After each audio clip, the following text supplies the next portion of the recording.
வணக்கம். இன்றைக்கு நாம ஒரு முக்கியமான விஷயத்தை பத்தி கொஞ்சம் ஆழமா பார்க்க போறோம். சொல்லுங்க. அதாவது நம்ம ஆரம்ப பள்ளி குழந்தைங்க இருக்காங்கல்ல, அவங்களோட வாசிப்பு திறனை எப்படி இன்னும் கொஞ்சம் நல்லா மேம்படுத்துறது. ம், இது ரொம்ப முக்கியம். ஆமா, அதுலயும் குறிப்பா இந்த சுய கற்றல் அப்படின்னு ஒரு முறை சொல்றாங்க. ரொம்ப செலவு கம்மியா ஆனா நல்ல பலன் இருக்குன்னு சொல்றாங்க. ஆமா, செல்ஃப் லேர்னிங். இத பத்தி தான் நாம இன்னைக்கு பார்க்க போறோம். நம்மகிட்ட இது சம்பந்தமா சில ஆய்வு பார்வைகள் இருக்கு. இது எப்படி வேலை செய்யுது, என்ன தாக்கம் இருக்குன்னு நீங்களும் புரிஞ்சுக்கணுங்கிறது தான் நோக்கம். கரெக்ட். வாசிப்புங்கிறது எப்படி சொல்றது, எல்லா கற்றலுக்கும் ஒரு அடித்தளம் மாதிரி. நிச்சயமா. ஆனா பாத்தீங்கன்னா நிறைய பள்ளிகள்ல, குறிப்பா கொஞ்சம் வசதி குறைவான இடங்கள்ல ஸ்கூல் நேரத்துல மட்டும் கத்துக்கிறது பத்த மாட்டேங்குது. ஆமா, அது உண்மைதான். இதனால குழந்தைங்களுக்குள்ள அந்த வாசிப்பு திறன்ல ஒரு பெரிய கேப் விழுந்தது. இது அப்புறம் உங்க ஹையர் ஸ்டடீஸ் போகும்போது ரொம்ப பாதிக்கும். ஓ, அப்படியா? ஆமா, இந்த மாதிரி ஒரு சூழல்ல தான் இந்த சுய கற்றல் முறை ஒரு பிராக்டிகல் சொல்யூஷனா வருது. பெரிய செலவே இல்லாம ஈஸியா செய்யலாம். சரி, அப்போ இந்த சுய கற்றல் முறைனா என்னது? சும்மா குழந்தைகளே படிச்சுக்கிறதுன்னு சொல்றோமே, அது நடைமுறையில எப்படி இருக்கும்? பெத்தவங்களோட ரோல் என்ன இதுல?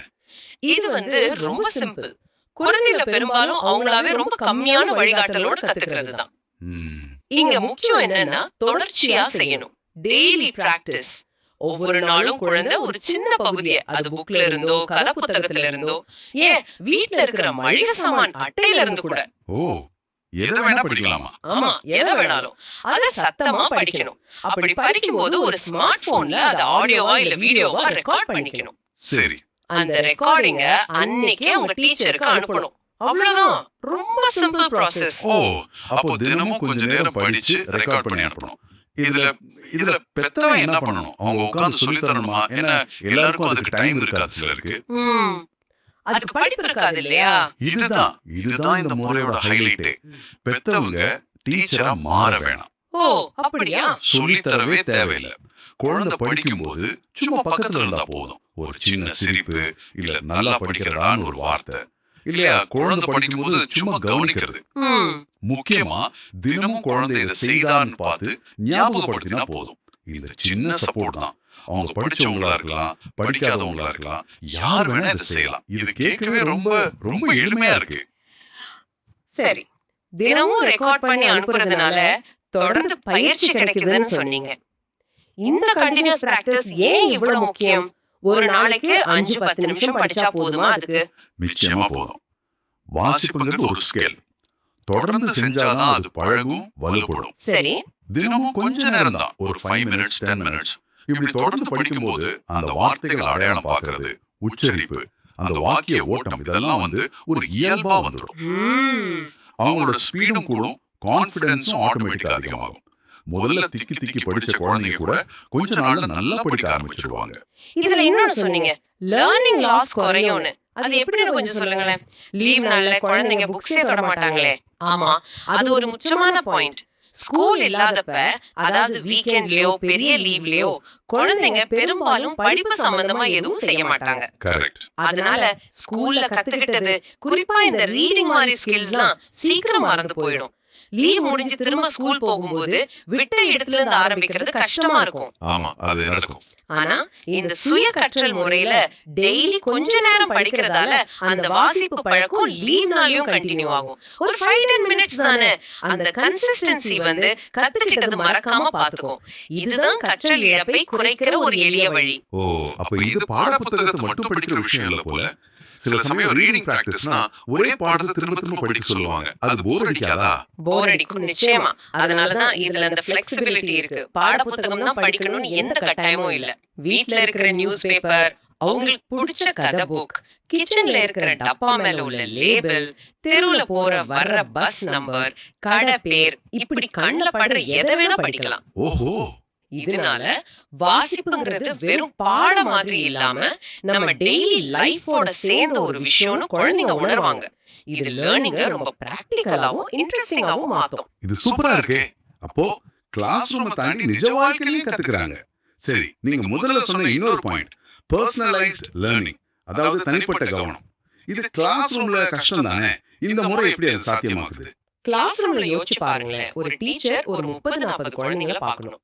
ஆமா, வேற டீச்சர் எவ்வளவுதான் ட்ரை பண்ணாலும் ஒவ்வொரு குழந்தை மேலயும் தனியா கவனம் வைக்கிறது ரொம்ப கஷ்டம். குறிப்பா கொஞ்சம் மெதுவா படிக்கிற குழந்தைங்க மத்தவங்க முன்னாடி சத்தமா படிக்க தயங்குவாங்க, கூச்சப்படுவாங்க. ஆமா, தப்பா படிச்சிருவோமோன்னு ஒரு பயம் இருக்கும், மத்தவங்க சிரிப்பாங்களோன்னு. அதேதான். ஆனா வீட்ல தனியா படிக்கும்போது அந்த பயம், தயக்கம் எதுவுமே இருக்காது. அது அவங்களுக்கு ஒரு சேஃபான, கம்ஃபர்டபிளான இடம். கரெக்ட்.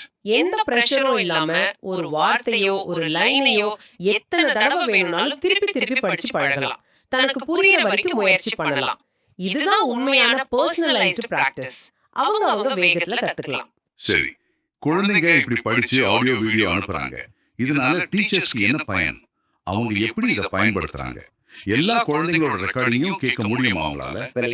அவங்களால கரெக்டா அசஸ் பண்ண முடியும்.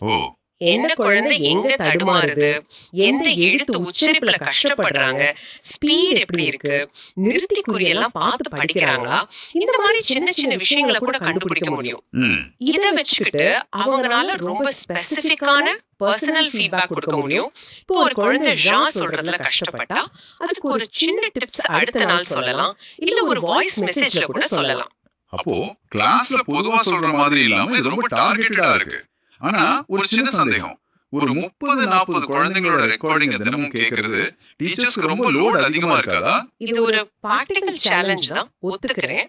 ஆனா நிறைய ஸ்கூல்ல என்ன பண்றாங்கன்னா, தினமும் எல்லாரோடையும் கேட்காம ஒரு ரொட்டேஷன்ல கேட்கலாம், இல்ல ஒரு நாளைக்கு சில குழந்தைங்களோட மட்டும் கேட்டு முக்கியமான திருத்தங்களை சொல்லலாம். சரி சரி. சில சமயம் நல்லா படிச்ச ரெக்கார்டிங்க கிளாஸ்ல போட்டு காட்டினா மத்த குழந்தைங்களுக்கும் அது ஒரு மோட்டிவேஷனா இருக்கும். டெக்னாலஜி இங்க ஒரு ஹெல்ப்பரா இருக்கு. இது எக்ஸ்ட்ரா வேலை மாதிரி தோணலாம், ஆனா குழந்தைங்களோட முன்னேற்றத்தை பார்க்கும்போது டீச்சர்ஸ்க்கு இது யூஸ்ஃபுல்லா தான் தெரியுது. இது குழந்தைங்களோட ஆர்வத்தை, அந்த மோட்டிவேஷனை எப்படி தூண்டுது? சும்மா படிச்சு ரெக்கார்ட் பண்றதுல அவங்களுக்கு என்ன இன்ட்ரெஸ்ட் இருக்கும்? இங்க சில சைக்காலஜிக்கல் விஷயங்கள் இருக்கு. ஒண்ணு, குழந்தைங்க அவங்க படிச்சத அவங்களே ரெக்கார்ட் பண்ணி திரும்ப கேட்கும்போது அவங்களுக்கு ஒரு ஆச்சரியம், ஒரு பெருமை வரும்.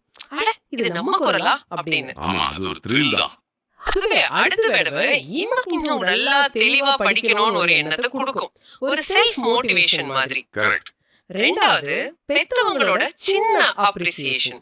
முன்ன சொன்ன மாதிரி அவங்க சொல்லி தரவையா, ஆனா குழந்தை படிச்சதும் பரவாயில்லையே, நேத்தை விட இன்னைக்கு நல்லா இருச்சே ஆனா ஒரு சின்ன பாராட்டு இல்ல ஒரு கைத்தட்டல், இது குழந்தைக்கு பெரிய சந்தோஷத்தை கொடுக்கும். அந்த பாசிட்டிவ் ரீஇன்ஃபோர்ஸ்மெண்ட் அவங்கள தொடர்ந்து செய்ய வைக்கும். படிக்காத பெத்தவங்க கூட குழந்தை படிக்கும் போது பக்கத்துல உட்கார்ந்து கேட்டாலே அது பெரிய விஷயம். அப்போ இது வெறும் ரீடிங் பிராக்டிஸ் மட்டும் இல்ல, குழந்தையோட செல்ஃப் கான்ஃபிடன்ஸை பில்ட் பண்ற ஒரு வழியாவும் இருக்கு. அந்த நானும் நல்லா படிக்கிறேங்கிற ஃபீல் வந்துட்டா படிக்கிறது மேல உள்ள பயம் போயிடும் இல்ல? நிச்சயமா. நிறைய குழந்தைங்களுக்கு ரீடிங்னாலே ஒரு பயம், ஒரு டென்ஷன் இருக்கும், குறிப்பா கிளாஸ்ல மத்தவங்க முன்னாடி. ஆனா வீட்ல சேஃபா பிராக்டிஸ் பண்ணி அவங்க இம்ப்ரூவ்மெண்ட் அவங்களே கேட்டு டீச்சர் பெத்தவங்க கிட்ட இருந்து பாராட்டும் கிடைக்கும் போது அந்த பயம் மெல்ல மெல்ல போயிடும். ரீடிங் ஒன்னும் கஷ்டம் இல்ல, அது ஒரு இன்ட்ரெஸ்டிங்கான விஷயம், நம்மாலையும் முடியும்னு ஒரு நம்பிக்கை வரும். இந்த கான்ஃபிடன்ஸ் ரீடிங்கோட நிக்காது, மத்த சப்ஜெக்ட்ஸ்லயும் ஏன் லைஃப்ல வர்ற மத்த சேலஞ்சஸ்லயும் கூட அது வெளிப்படும். இது ஒரு பெரிய படமா பார்க்கும்போது ஒரு குழந்தையோட கற்றல்ல ஸ்கூலோட பங்கு எவ்வளவு முக்கியமோ அதே அளவுக்கு ஃபேமிலியோட சப்போர்ட்டும் முக்கியம்னு புரியுது. இந்த சுய கற்றல் முறை அந்த ரெண்டையும் இணைக்கிற மாதிரி இருக்கே. ரொம்ப சரியா சொன்னீங்க. இது ஸ்கூலுக்கும் வீட்டுக்கும் நடுவுல ஒரு நல்ல உறவு உருவாக்குது. படிப்புங்கிறது ஸ்கூல்ல மட்டும் நடக்கிறது இல்ல, வீட்லயும் தொடரணும், வீட்ல உள்ளவங்களும் அதுல பங்கெடுக்கலாங்கிற எண்ணத்தை இது நல்லா வலுப்படுத்துது. ஆமா, இந்த முறையை ஃபாலோ பண்ணா எவ்வளவு நாள்ல நம்ம முன்னேற்றத்தை பார்க்க முடியும்? ஏதாவது ஃபீல்டுல செஞ்ச ஸ்டடீஸ் இல்ல அனுபவங்கள் இருக்கா? இருக்கு.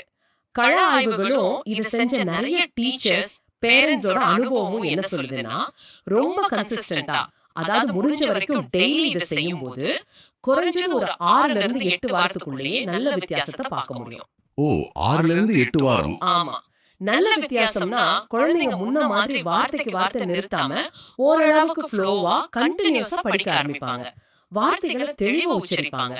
ரொம்ப முக்கியமா சும்மா எழுத்த கூட்டி படிக்காம படிக்கிறதோட அர்த்தத்தையும் புரிஞ்சுக்க ஆரம்பிப்பாங்க. ரீடிங் காம்ப்ரிஹென்ஷன், அதுதான் உண்மையான வாசிப்பு. ஆமா, மெக்கானிக்கலா படிக்கிறது வேற, அர்த்தம் புரிஞ்சு படிக்கிறது வேற. அது ரொம்ப முக்கியம். இப்படி ரீடிங் ஸ்கில் நல்லா ஆனா அது கிளாஸ் ரூம்ல எப்படி தெரியும்? மத்த சப்ஜெக்ட்ஸ்ல இம்ப்ரூவ்மென்ட் இருக்குமா? கண்டிப்பா தெரியும். டீச்சர்ஸ் நோட் பண்ண ஒரு விஷயம், இந்த சுய கற்றல் பிராக்டிஸ் செய்யற குழந்தைங்களோட கிளாஸ் ரூம் பார்ட்டிசிபேஷன் நல்லா அதிகமாகுது. ஓ, புக்ஸ் படிக்கிறது ஈஸியா இருக்கிறதால லெசன்ஸ கவனிக்கிறதுலயும் கேள்வி கேட்டா பதில் சொல்றதுலயும் அவங்களுக்கு ஒரு இன்ட்ரெஸ்ட், ஒரு கான்ஃபிடன்ஸ் வருது. ரீடிங் நல்லா இருந்தா மேத்ஸ், சயின்ஸ், சோஷியல்னு மத்த சப்ஜெக்ட்ஸ்ல உள்ள கேள்விகளை புரிஞ்சுக்கிறது, பாடங்களை தானா படிச்சு தெரிஞ்சுக்கிறது எல்லாமே சுலபமாகும். ஆமா, எல்லாத்துக்கும் அடிப்படை வாசிப்பு தானே. அதேதான். சோ வாசிப்பு நல்லா ஆனா ஓவரால் அகாடமிக் பெர்ஃபார்மன்ஸும் இம்ப்ரூவ் ஆக சான்ஸ் அதிகம். இப்ப நாம இத பத்தி பேசும்போது உங்களுக்கு இதுல எது ரொம்ப இன்ட்ரெஸ்டிங்கா தோணுது, எது யூஸ்ஃபுல்லா படுது? எனக்கு ரொம்ப பிடிச்சது இதோட சிம்பிளிசிட்டி. இது எவ்வளவு ரியலிஸ்டிக்கா இருக்குங்கிறது தான். இதுக்குன்னு பெரிய இன்வெஸ்ட்மெண்ட் தேவையில்ல, ஸ்பெஷல் ட்ரைனிங் தேவையில்ல. ஒரு ஸ்மார்ட் போன், கொஞ்சம் டைம், பெத்தவங்களோட சின்ன என்கரேஜ்மெண்ட், இவ்வளவுதான். கரெக்ட். இது கிராமத்துல வசதி குறைவான பகுதிகளில் கூட ஈஸியா செய்ய முடியற மாதிரி தெரியுது. அந்த எளிமைதான் இதோட பெரிய பலமே. டெக்னாலஜி, ஸ்மார்ட் போன் தேவைன்னாலும் அதோட யூசேஜ் ரொம்ப சிம்பிள். ரெக்கார்ட் பண்ணு, அனுப்பு. பெத்தவங்க படிச்சிருக்கணும்னு அவசியம் இல்ல, டெய்லி கொஞ்சம் நேரம் ஒதுக்குனா போதும். இது கற்றல் வாய்ப்புகளை ரொம்ப ஒரு ஜனநாயகப்படுத்துதுன்னு சொல்லலாம். சரி, அப்போ இந்த முழு பேச்சுல இருந்தும் இந்த சுய கற்றல் முறையை பத்தி நாம கத்துக்கிட்ட முக்கியமான விஷயங்களை ஒரு தடவை தொகுத்து பார்த்துடலாமா? பார்க்கலாம். முதல்ல தினமும் ஒரு 5-10 நிமிஷம் படிச்சு அதை ஆடியோ வீடியோவா ரெக்கார்ட் பண்ணி டீச்சருக்கு அனுப்புற இந்த சுய கற்றல் முறை பிரைமரி ஸ்கூல் குழந்தைங்களோட ரீடிங் ஸ்கில்ல வளர்க்க ரொம்ப சிம்பிளான, செலவே இல்லாத ஆனா பயங்கர பவர்ஃபுல்லான ஒரு டூல்ங்கிறது தெளிவா தெரியுது. இது ஏதோ தியரி இல்ல, பிராக்டிகலா ஒர்க் ஆகுற ஒரு விஷயம். கரெக்ட். ரெண்டாவதா பாத்தீங்கன்னா இது வெறும் பயிற்சி மட்டும் இல்ல, லீவு நாள்ல வர அந்த லேர்னிங் லாஸை தடுக்க இது ஒரு நல்ல வழி. அதை விட முக்கியம், ஒவ்வொரு குழந்தைக்கும் ஏத்த மாதிரி பர்சனலைஸ்ட் பிராக்டிஸ் கொடுக்கவும் ஃபீட்பேக் கொடுக்கவும் இது ஹெல்ப் பண்ணுது. கிளாஸ்ல கிடைக்காத இண்டிவிஜுவல் அட்டென்ஷனை இது சாத்தியமாக்குது. அப்புறம் வெறும் புக்ஸ் மட்டும் இல்லாம வீட்ல கிடைக்கிற எதை வேணா வச்சு படிக்கலாங்கிறது படிப்பை லைஃபோட கனெக்ட் பண்ணுது. ஆமா, மூணாவதா இதுல பெத்தவங்களோட ரோல் டீச்சிங் இல்ல, அவங்களோட ரொம்ப கம்மியான ஈடுபாடும் தொடர்ச்சியான ஊக்கமும் மட்டும் போதுங்கிறது ரொம்ப ஆச்சரியமான ஆனா முக்கியமான விஷயம். படிக்காத பெத்தவங்க கூட அவங்க குழந்தைங்களோட படிப்புல ஒரு பெரிய ரோல் பிளே பண்ண முடியும்னு இது காட்டுது. இந்த சின்ன சப்போர்ட் குழந்தையோட கான்ஃபிடன்ஸையும் படிக்கிற ஆர்வத்தையும், அதனால ஓவரால் பெர்ஃபார்மன்ஸையும் நல்லா இம்ப்ரூவ் பண்ணுது. ஃபைனலா இதோட வெற்றிங்கிறது டீச்சர்ஸ், பேரண்ட்ஸ், குழந்தைங்க இந்த 3 பேரும் சேர்ந்து வேலை செய்யறதுல தான் இருக்கு. டீச்சர்ஸ் ரெகுலரா கேட்டு ஃபீட்பேக் கொடுக்கணும், பேரண்ட்ஸ் டெய்லி மோட்டிவேட் பண்ணணும், குழந்தைங்க பிராக்டிஸை விடாம செய்யணும். இது கொஞ்ச நாளுக்கான ஆக்டிவிட்டி இல்ல, ஒரு டெய்லி ருட்டீனா, ஒரு நல்ல பழக்கமா மாறணும். அப்படி மாறினா ஒவ்வொரு குழந்தைக்கும் நல்ல நம்பிக்கையா படிக்கிற திறமைக்கான அடித்தளத்தை இது போடும். எந்த குழந்தையும் அதுல பின்தங்கிடாது. இந்த ஆழமான பார்வைக்கு ரொம்ப நன்றி. ஆரம்ப பள்ளி வாசிப்பு திறன் பத்தின இந்த சுய கற்றல் முறை பத்தின நிறைய பயனுள்ள விஷயங்கள் உங்களுக்கு கிடைச்சிருக்கும்னு நம்புறோம்.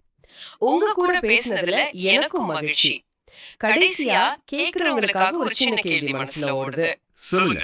இந்த சுய கற்றல் முறைங்கிறது சும்மா ரீடிங் ஸ்கில்ல மட்டும் இம்ப்ரூவ் பண்ணிட்டு நின்னுடுமா, இல்ல இது குழந்தைங்க கிட்ட தன்னம்பிக்கை, ஒரு விஷயத்தை விடாம செய்யற அந்த விடாமுயற்சி, டைம் மேனேஜ்மெண்ட், சுய ஒழுக்கம், இந்த மாதிரி மத்த முக்கியமான லைஃப் ஸ்கில்ஸையும் வளர்க்கறதுக்கு ஒரு ஃபவுண்டேஷனா இருக்குமா? வாசிப்பு வழியா இந்த பழக்கங்களும் சேர்ந்து வளருமா? இத பத்தி நீங்க யோசிச்சு பாருங்க.